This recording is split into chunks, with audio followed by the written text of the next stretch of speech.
All right, welcome to today's episode of the Australian Lawn and Garden Podcast. This is a celebration episode because it is my 11th birthday in business with Silverstone Gardening. And so I wanted to do a list of maybe a little bit controversial, maybe a little bit common sense, maybe a little bit stupid and daft, but 11 lessons that I've learned in business over 11 years and just run through them because I think despite the fact that there's the internet and despite the fact that there's some great groups out there and resources now that didn't exist, back when I started, I still see a lot of people making these dumb mistakes. I made these dumb mistakes. I don't want anybody to think that I made 11 years in business because I'm a genius. I made 11 years despite myself sometimes. And we're going to talk about some of the stupid mistakes that I made in business. And we're just, let's just get into it. 11 business lessons from 11 years in business. And by the way, a lot of these are taken from the Aussie Green Biz Mastery course, which if you've been listening to a while, you know that I made a business course. It covers this sort of stuff, 47 lessons. There's a link below. It's $799. Some people have said recently, as I looked this afternoon, that some of the best money they've ever spent in business. Thanks for posting that. Now, let's get into this. 11 lessons from 11 years in business. Number one, the first lesson is communication and consistency beats great quality results every single time.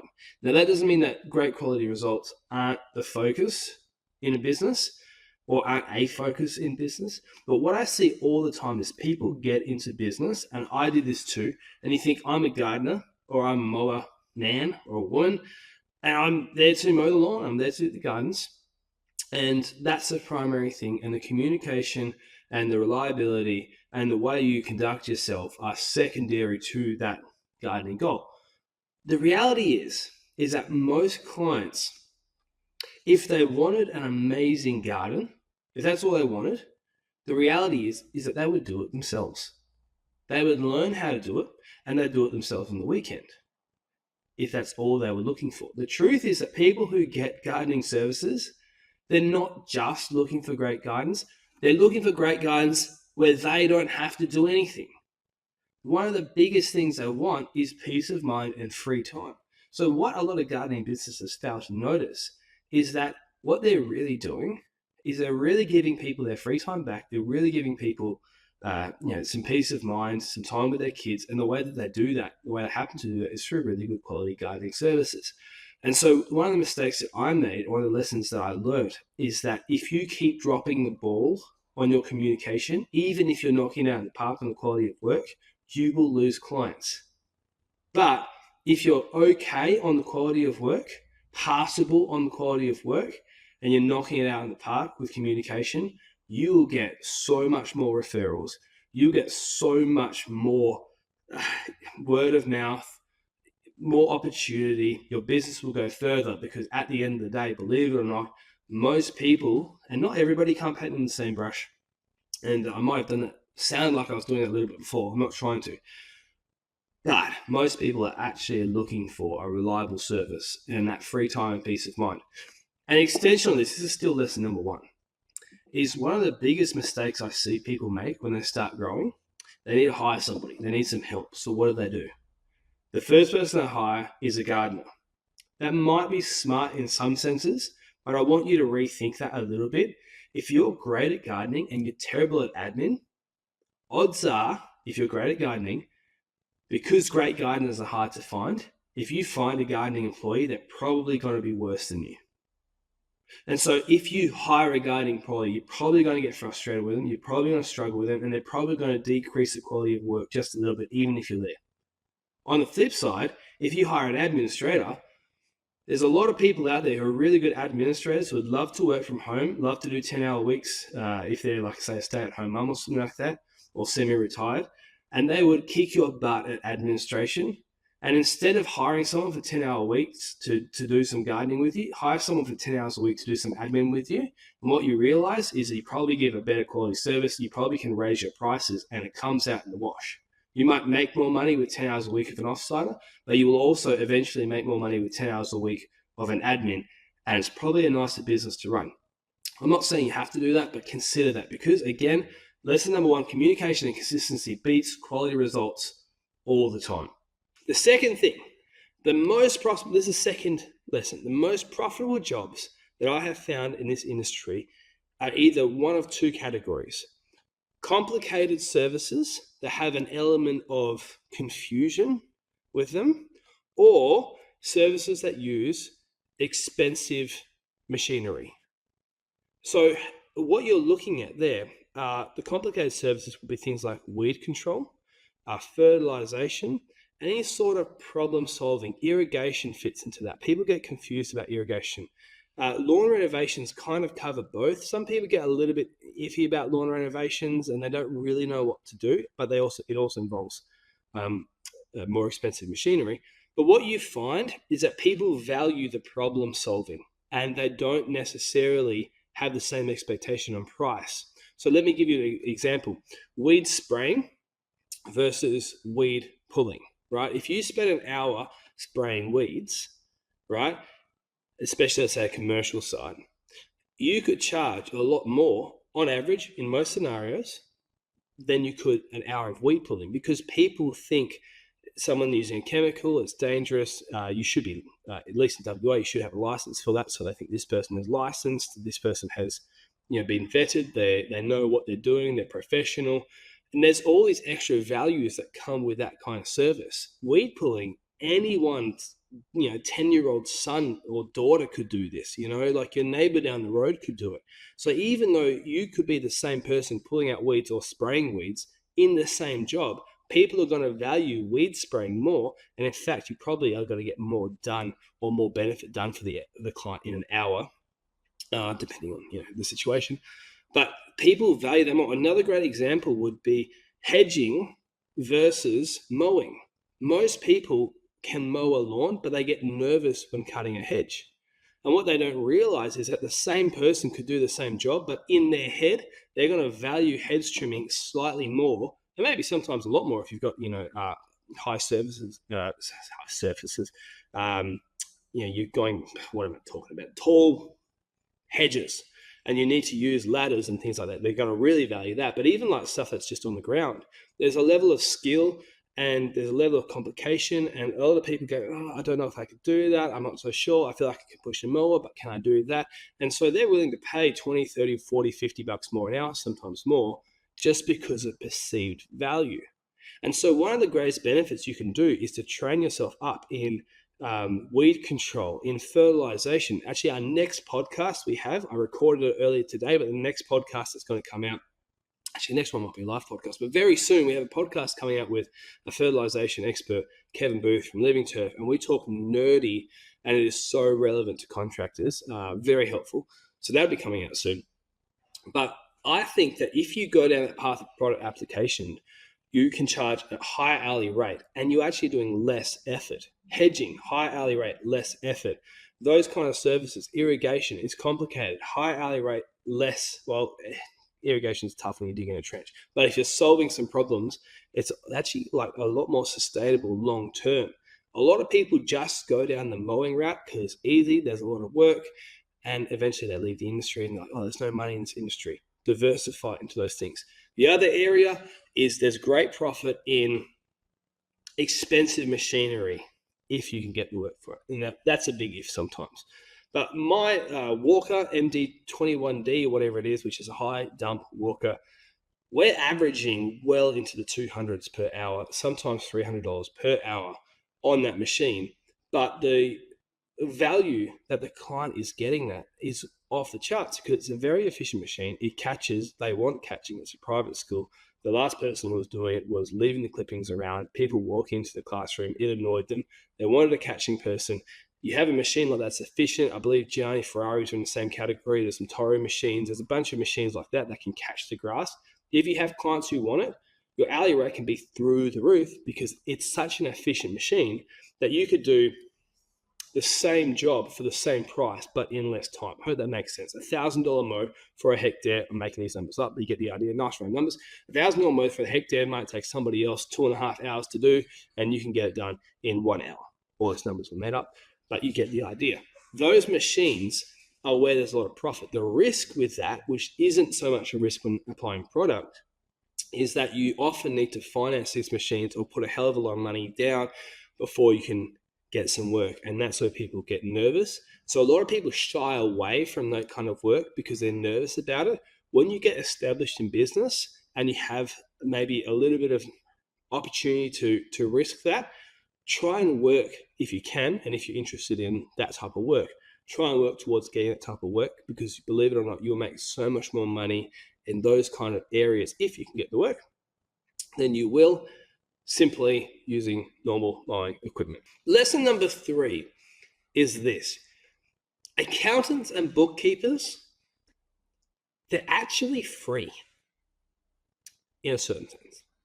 Asterisks behind that. You do have to pay them money. But here's the reality. Most gardening businesses, they are so time poor, especially at this time of year, that they neglect doing their numbers. And when they neglect doing their numbers, what ends up happening is they end up doing services that aren't that profitable, or they're not making as much money as they think they are. And so that goes unchecked. And what ends up happening is they do their tax return or their BAS once a quarter, and they realize, oh, I didn't make as much as I wanted to. Bookkeepers are really inexpensive. Accountants, over the course of a year, as a percentage of turnover, are actually not that expensive either. And what you will find is, if you have a great relationship with a bookkeeper and they do, say, a weekly report, so they're chasing up all the invoices for you, so you're getting your payments on time. They're doing some reports through maybe QuickBooks or Xero or Mild or whatever you're using. You can have a look at those reports at the blink of an eye, and you can see exactly where you're at, and they've done the work for you. And you might be paying them, let's use a nice round number, get a quote from somebody, but let's say you're paying someone $100 a week to look after your books. That's $5,000 a year. I promise you that the majority of people will make way more than $5,000 a year back from a service like that. Why? One, because they can see their numbers straight away and they're going to make changes because of that. And two, because the reality is, if you're doing your books yourself, you're probably really slow at it, and you probably are actually sacrificing some mowing time for that. And so $100 a week actually might be much, depending on each business, but you get the idea. You will make often more money from getting those bookkeepers than you will, and just doing it yourself and neglecting it. And I think this is one of the most underutilized areas in this industry. There's actually way too many people going, oh yeah, I should do my books, I should do my books, I should do my books. And they don't realize they can just hire somebody to do it, and they're eventually going to bring in more money. It takes a bit of faith, because it's going to take time to get that money back. But I'll give you an example. I think I've told this on the podcast before. I hired a lady to be an admin for us, and part of her role was being a bookkeeper. When she was hired with us, we were owed $20-something thousand. And I believe it took her a little over a year, I think it was 14 months or 15 months, to get that to under $500 in overdue invoices, right? And I think we paid her about $12,000 a year at that stage. It's something in that ballpark. You can do the maths. We made a hell of a lot more money just on her collecting that new income than we did paying her out. You get the idea. Accountants, lesson number 3, accountants and bookkeepers are, in most cases, actually free in the sense that they pay themselves back. Lesson number 4 is that the most expensive piece of equipment you will buy is actually the one that lets you down. It's actually the one that breaks down. I see it all the time. 2 mistakes. 1, people buying pieces of equipment because they're cheaper and trying to get a deal, right, on a machine that's really not made for this kind of work. And they save, let's say, $300, maybe even, let's say, $500. Then they get to a point where they're doing $700-800 a day worth of mowing, and then their mower breaks down, and they saved $500, but it's out for 3 days. They're doing $700 a day worth of mowing. Well, what are your options? Well, at some point you're going to reschedule all that work, so you feel like you haven't lost anything because you reschedule all that work later. But what if you lose a client? You've lost your money. But what really happens is you reschedule that work later on. If it's in the busy season, you end up saying no to clients who call up because you're too busy. But you don't realize the only reason you're too busy, because a week later, it's a week and a half later. But the only reason why you're too busy right now is because your mower broke down a week and a half ago. And it takes some time to notice this. But the reality is you're probably losing a lot more money from that mower breaking down than you did saving the money to get a cheaper mower in the first place. The other thing I see that happens a lot, is people haggle their mower shop for a cheaper mower, despite the fact that they hate it when clients haggle with them. That's a different subject, a different time. But they haggle their mower shop. Here's why I believe that's really short-sighted. If you haggle your mower shop for, say, $200 less on a mower, you're going to be that guy. Do you know what I mean? You're going to be that guy. I'll tell you a story today. We had this crazy thing happen today where a client made himself that person. My employee, Elliot, he's out in the field, and a client asked us, because we need to access the irrigation box to water in some product. They said, could you please give us 30 minutes notice before you rock up to site? We gave them 40 minutes notice before he rocked up to site. That client wasn't there. Elliot mowed the lawn, still not there, very small lawn, so it took a couple minutes. Elliot applied the product, still wasn't there. Elliot waited for 5 minutes, still wasn't there, and then he left.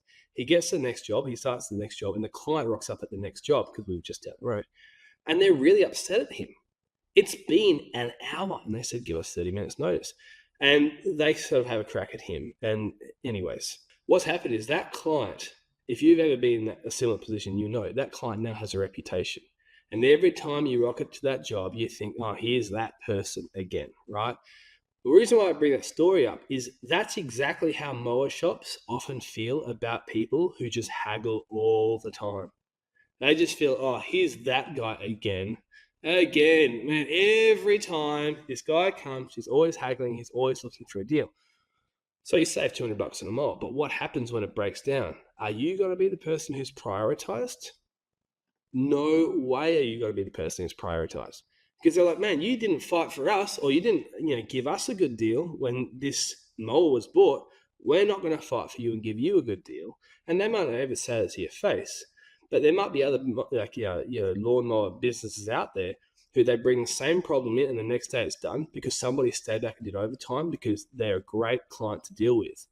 And I think I see this too much in the industry where people will complain about their clients that they have as a gardening business, but never look introspectively on whether or not they're a good client for the mower shops down the road that are actually the lifeblood and behind the scenes helping them stay in business at points of struggle. So for me, I'll ask, maybe on an occasion in my time, I've asked for a cheaper price, but looking back on that might have been years and years ago. For me now, if they've just got the price, I just say, what's the price? And either I afford it or I don't afford it. And the times where I have asked for cheaper prices, I look back on it now and go, it's probably a little bit short-sighted. And I think the relationship that I built with my mower shops over the years is more valuable than a few $100s I'm going to save, especially if you have a profitable business, you're actually doing well. And again, if you're not making enough money and you actually have to haggle, the point before about accountants and bookkeepers is probably quite relevant to you. And the point before that about more profitable jobs is probably quite relevant to you. And maybe even the point about communication. Anyways, let's move on. Lesson number 5. Pre-emergent herbicides, in my opinion, are still the most underrated product in the industry. I don't see enough people talking about it. Barricade specifically. Now, Spartan, if you've heard about Spartan, and Barricade, they're both pre-DME. It's the same active ingredient. They look exactly the same, but Barricade is registered for use in garden beds, and that means that you're able to use it in garden beds and not be ever at any concern of being found out or found guilty by your local governing authority in that area. Whether or not they check is a different thing, but I always recommend doing the right thing. But Barricade in a litre form is the same price anyway. Look, I'm waffling. But the idea is that these products, they're incredibly safe compared to other herbicides. They are non-scheduled, if I remember correctly.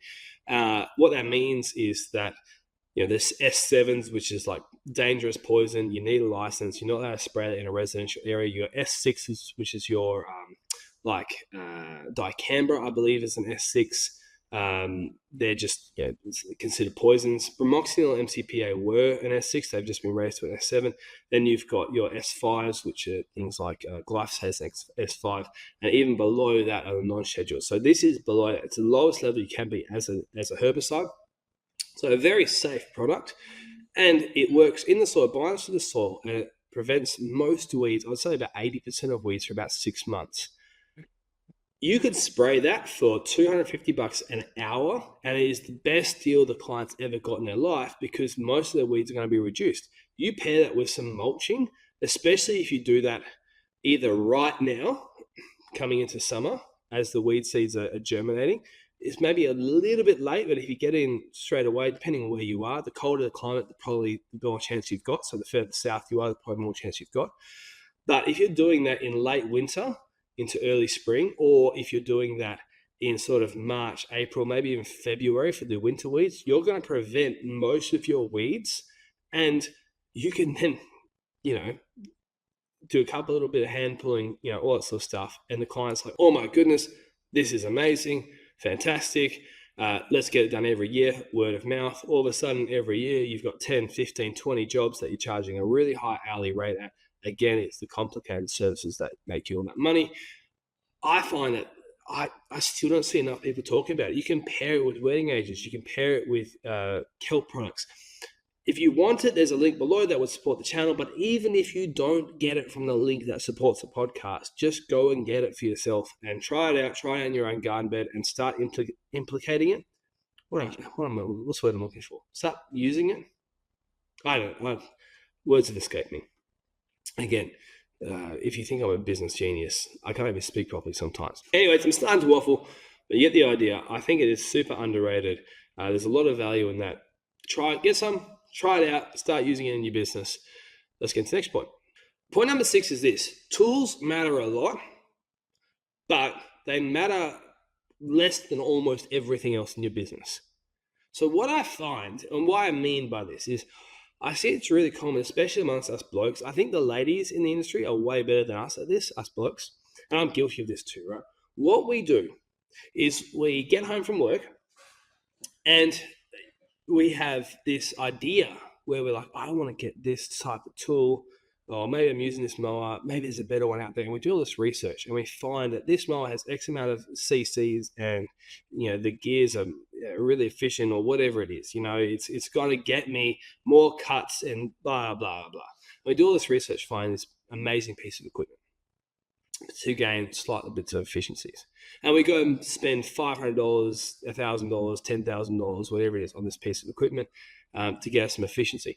That's really important. I don't want to poo-poo that at all. I don't want to shoot that down at all. But do you know what happens a lot of the time? Is the same people who spend hours researching tools to make themselves $1,000 more per year. Do you know what they're doing? They're neglecting their inbox, and they have dozens of clients who are asking for services and they haven't got back to them. In fact, I know somebody in Western Australia who will remain unnamed, who once told me they have 50-something unopened requests and they just haven't got back to them. Apparently, a lot of them were not services they wanted to do, but 50 unopened ones, and they're looking up all this stuff and asking all these questions like, mate, just go back and answer those emails. It's really common, though. They're not the only one. I don't want to throw them under the bus. It's really common, though, that people do that silly thing where they're literally like, I'm going to spend hours and hours and hours researching a tool, and they're neglecting the basics there. Tools are important. They matter a lot. But the communication, point number 1, being reliable, you realize at a certain point in business when you become mature is that if you are hitting that out of the park, right, you'll make enough money that the tools, you can just go and buy whatever you want to a certain degree without being silly. But you don't have to try and scrimp and save and research the tools for hours and hours and ends to save yourself a couple of $100 if you are really good at the communication side of it. It's the same with marketing. I find a lot of guys spend a lot of time finding the best tool and they do no marketing. What are you doing? I don't know. Anyway, let's move on. Point number 7 is about marketing, and this may be the most controversial one. But word of mouth is a horrible form of marketing if you want to improve your client base. It's a great form of marketing if you already have a great client base. Let me tell you why. A lot of people rave about word of mouth, and it is true that word of mouth has a huge number of benefits. It's free, right? it's immediate trust because people have said good things about you. And if somebody trusts them and they say good things about you, they're going to trust you. And that's super valuable. You don't get that through paid marketing. But here's the problem with word of mouth. And I don't see this talked about enough. If all your clients are in a low socioeconomic area and you want to get into a higher socioeconomic area, do low socioeconomic area people typically hang out with higher socioeconomic people? Not really, not on average, right? So if you're wanting to get into a different suburb area that's more affluent and none of your clients are in that area, they're probably not talking to people in that area. So how are you going to get into that area with word of mouth? Likewise, if you're doing a lot of residential and you want to do commercial work, how are you going to, it might happen sometimes. We've had this happen before. We worked for, and we still do, somebody who ran a business, and that business had a commercial site. And so we started doing their lawns and gardens. In 11 years, that's the only time that's happened off the top of my head. And there might be one or two other moments, but I'm honestly telling you, and we've served well over 5,000 clients. So the idea of that being a common thing, it just doesn't happen. In my 11 years of experience, I shouldn't say it doesn't happen. It happens so rarely that it's not a strategy. If you want to get into a different type of work and you want to get into a different area, the clients are going to hang out are going to hang out with people who are fairly similar to them. If you love the area you're in and you love the clients that you have, you can keep doing that. But if you want to improve it, you need to find different strategies that are going to put your business in front of those people. And those things are usually some form of paid marketing, or it's a great social media page that you work on, or it's a great website that has organic SEO that you don't need to pay for. We talk about all that sort of stuff in the course. We literally drill down exactly what we do to get 20, 30,000 views a month on our website and everything, right? There's my little plug for the course. I love word of mouth. I think it's great, but it's not a great engine to improve your business. And a lot of people, they brag that their only marketing is word of mouth. And then they go, I want to improve my client list. It's great that you're getting great word of mouth. It shows that you got really good customer service. And I really don't want to come across as insulting anybody with this, but think a little bit more strategically. If you're not happy with the clients you have and you want to improve, you're going to have to do something different. Lesson number 7, on a much less serious note. Well, actually, it might depend. But these things, these massive drink bottles, this happens to be a Yeti, no sponsorship. I actually got this for my birthday. These, I didn't think they were that good. I know, I never used one. But this is a gallon, 3.8 litre, whatever drink bottle, insulated drink bottle. And I got it for my birthday. Some friends chipped in and they bought it for me. I honestly got to say, it's way better than I thought it would be. They keep you drink way cooler. And if you're out there working in the heat, and if anyone was in WA last summer, you know how hot it was. They keep your drink so cold for so long. I'm sure the other brands do too. I'm not affiliated with Yeti at any point. I'm just saying that's the one that I have. They're awesome. And if you're out there in the heat, for me, I don't know how much money I spent going to a servo just to buy cold water on a really hot day and being like, man, I'm working hard. You know, but you spend stupid amounts of money on a free resource. If you just, chuck some ice in the bottom of these. I have literally had ice in the bottom of this, a big chunk. I put it in a Tupperware container, put it in the freezer, and throw like a big Tupperware chunk of ice in this because it's really large. Opening at the top, you can fit it in. And that I had it in my drink all day, and it was fairly cold water when I put it in. But I had it in my drink all day, and then overnight, I drank all the water, and overnight the ice was on its own. And the next day, I got up in the morning to put it in again, and the ice was still at the bottom. And it was probably, I'd say, 25% or 30% left of the ice that was there the day before is still there roughly 24 hours later. So these things are awesome, right? I'd highly recommend getting one. I don't know what brands are good or whatever. That one works. I'm sure they all work pretty similar. But if you're working out in the heat, invest in one of those. All right, lesson number 9. Is that what we're up to? Yes, it is lesson number 9. Use a software system to track your jobs, and I cannot stress this enough, take after photos. I had a complaint this week. It was a strange one. They are strange, but somebody called up and they said that their lawn is looking rubbish. I'd show you photos, but I don't know, there's probably some legal problem with that because I don't have permission. What happened is, I promise you this, June 29, look at the photos, because we take after photos on every job. Look at the after photos. It looks okay to me. It's winter, so it's not quite as good as it can be, but it looks great. It's nice and green, nice and lush. June 23, we rock up again for another service, and there's green waste on the front of the lawn. August the 9th, we come back, and there's a big brown spot where the green waste used to be. Then we get a complaint that the lawn's not looking so nice. You send through the after photos, and you're like, hey, do you mean this spot where the green waste used to be? Problem solved. We once had this time, I think I've told this in the podcast before, but it's a crazy story, and it really saved us a hell of a lot of money. We had some employees out there in the field, they were doing the job, and this guy was away, he was a FIFO worker. He came back from work, and we had been the only people at his property while he was away. And his gate was blown off its hinges. So he comes back, and what does he think? He thinks we haven't shut the gate properly, and there's been a storm, and it's blown the gate off the hinges. And so he calls us up, and he is furious, and he is wanting us to cover the cost of the gate. We go to our service. Every service has an after photo, and the after photo shows clearly that the gate was shut properly. Now, luckily, we took it from that side of the house, right? Because if they had taken it from a different angle, you might not have seen the gate. But yes, the gate was there. You can see it was shut properly. You could see the deadbolt was at the bottom. It was just a really big storm that happened, and that saved us thousands of dollars. It's one of those things where that might have been 3 or 4 years ago now, but I think every 6 months or something like that, something happens, not that big, not that serious, but something happens where an after photo is just so helpful, right?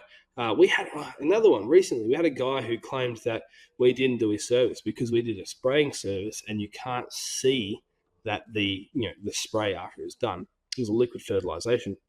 And he's like, I didn't see the guys come in. Well, the reality is that the spraying didn't make any noise. Obviously, the guys come in because we have after photos on location, time-stamped in the software system that we use. We use Service Autopilot. It's got some problems. It's not the best thing ever, but I believe a lot of the other ones do it. I believe Sortscape does, ServiceMate, Jobber, I believe. Have a look just to see. But I cannot overstate that the software, just from the after photos, has covered the cost over the years of the software. Add to that communication with scheduling. If you ever do hire an admin, you definitely need a software system like that. And there are a lot of people that they're good with the pen and paper, and they feel comfortable with pen and paper, but the software's really not that complicated. And I'm not affiliated with any brand, unless some brands want to come and be affiliated. My fee is $7 billion. If anyone's willing to pay that price, then I'll be affiliated. But moving on from that, I'm just telling you this, honest feedback. Don't underrate that. Go and get yourself a software system if you're still pen and paper. It'll help you out in more ways than you realize. Point number 10, book in your maintenance jobs for your own equipment just like you would any other job. If you're going to Aunt Margaret's every 2 weeks, right, and you don't have a schedule, you have a schedule for her, but you don't have a schedule for when you're going to change your mower blades, there's going to come a day where you're mowing the lawn and you're like, oh, this isn't cutting as well as I thought it would. You check under there, you got holes in the back of the blades. They're just blunt, they're rubbish, they're tearing the grass. And ultimately, mower blades are just such a small expense for what, in the grand scheme of things. What we do is we have a schedule with all of our equipment maintenance. We sharpen our hedges on a schedule. We change our mower blades on a schedule. We replace our oil on a schedule. And that schedule is booked in with the rest of the services. And what that means is whenever that day comes around, first thing in the morning, you have 4 or 5 maintenance tasks that you do. It's a nice, relaxed morning, get them all done, then you're off to work. Honestly, I don't see enough people doing it. The amount of money it will save you and things going wrong. And like we talked about, blades that don't, especially when it's wet, blunt blades that don't catch, take you so much more time going over areas again and unclogging the chute and all that sort of stuff, that it's actually quicker to put the new blades on. It takes less time over the course of the day to just put some new blades on than it does to deal with blunt rubbish blades. So booking your maintenance into a schedule as if it was a job, and then you do that over the course of the year, and you just forget about your maintenance in the back of your head. Know that you just follow that schedule, you get sorted, Every now and then something breaks out of the ordinary, but it's so much more rare. Save you so much time. Do that. And point number 11, the 11th lesson I've learned, there's more than this. Like I said, there's 47 lessons in the small business course. But the 11th lesson I've learned is don't ever give discounts. If you want to help someone, feel free to give freebies though. They're two different things. The problem with discounts is that discounts, I know some people use it as a negotiation tactic. And if you're good at negotiation, you can probably get away with it, but most people don't. The problem with discounts is, one, it makes you look weak. If someone is in high demand, or let me start again. If someone is really good quality, they're in high demand. And if they're in high demand, they don't negotiate. And so if you negotiate, it's kind of like admitting that you're not in high demand, which is kind of like admitting that you don't do that good of service. Now, that's not something that's going to be said explicitly, but it is often something that plays in the back of the client's mind. They think because you're negotiating, you're in a position where you really need the work. And what that means is there's certain people out there who will play that, who will use it. Maybe manipulation is too strong of a word, but they will definitely use it to their advantage, and they will always negotiate because they think you're in that weak position where you always need work. You will be surprised as well when you are firm. Not everyone's going to say yes, because some people do have tight budgets. But when you are firm, you'll be surprised at how many people actually just take your price, right? What about freebies? What I find, the value that you get from word of mouth, or the value that you get from, I guess the value you get from word of mouth from giving discounts is negative, believe it or not, right? If someone tells you, if someone tells their friend about you, and what they add to that is, oh mate, I was able to get him down $50. There's an expectation that you're going to do that for everybody, right? But beyond that, the word of mouth that you get from a freebie that costs $50 or costs you $50 compared to the word of mouth you get from a $50 discount, there's just no comparison. Let's say you're at Aunt Margaret's house, and Aunt Margaret, you know, she's quite poor and she's got some hedging she's got to do. And let's say she's just a lovely old lady. You know, she hasn't got the budget. She can't do it herself. And she comes to you and goes, I'd love it if you could cut my hedges. Yeah, how much would it cost? And she's been an awesome client for you, all that sort of stuff. Honestly, if you want to help her, right, and you go, oh, it's a $50 job. It usually would take me 25 minutes. I've got some time. If you want to help someone, I'll just do it for free. Just do it for free. And what you will find, and maybe what you do in return, say, hey, look, you know, I'll do it for free. I'd love it if you could just write a little review or something like that, you know, no pressure if you want to, but you find that most people do it just anyway. You know, you don't even need to ask them. But those little freebies, every now and then, like you're at someone's house, and I actually got a message from someone today. I'm going to find it and get back to you. Let me have a look. I got a message from a guy named Sam, and I'm not going to read the whole message out, but he sent a screenshot of how he did a hedging job with a lily-pilly. There was an insecticide spray that was needed, apparently, and so he did that too for free. And the result he got back from the client was just such a positive praise, and they really appreciated. They noticed all those little things, and he sent me a message saying, the 1%ers is basically what he said in quotes. He's 100% right. Congratulations, Sam. That's the kind of service that you want to give to your clients. That's the kind of stuff, the freebies that really, like little things like that, believe it or not, you're going to get way better value if you want to be helpful. And I know that to some of you you're way nicer people than I am. And that's to your credit. What's not to your credit is sometimes you're a little bit too nice to people who you probably shouldn't be nice to. And hagglers and people who don't see the value in your business are not the people you should necessarily be supporting.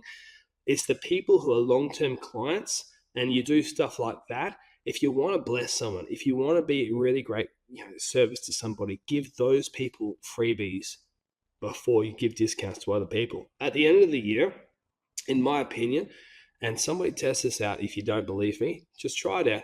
In my opinion, you're going to get way better word of mouth. It's actually going to come back to you better than helping people who are entitled, who just negotiate no matter what, and who don't actually see the value in your business.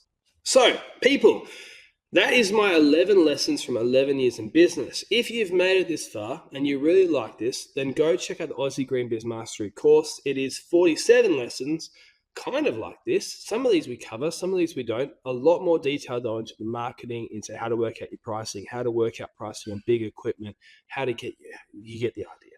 Go have a look. There's a link below. It's made for people who are really starting out or early in business, but there's probably a few lessons in there that are really helpful for people who've been in for a couple of years. But it's really there to help people. There's a link in the description. In addition, if you want to support the podcast and you're looking at getting high quality products for your business, well, we work with the Launch Shed. Sign up for a trade account so you heard about them through the Aussie Australian Lawn and Garden podcast. And in addition, check out Strata Green, who's also a company that is now partnering with us for horticultural needs. I do have one little secret. I want to say it anyway. Some of these aren't public, but behind the scenes with the course, we've been working with a bunch of brands and we're getting some discounts for exclusive discounts for tools and for software.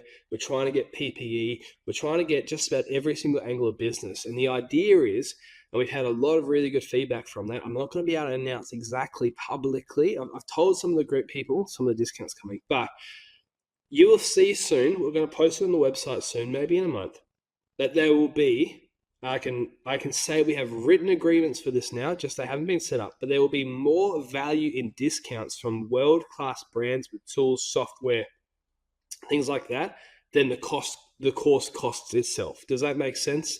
So the course costs $799. If you take advantage of every single discount you could get just from signing up the course from these businesses, you will save more than $799. In fact, there's one business where you could save $1,000. Look, I can't tell you anymore. I'm probably jumping the gun already saying that. But if you've enjoyed this podcast and you like this sort of content, check out the course. If you want some great products, you know where they find them.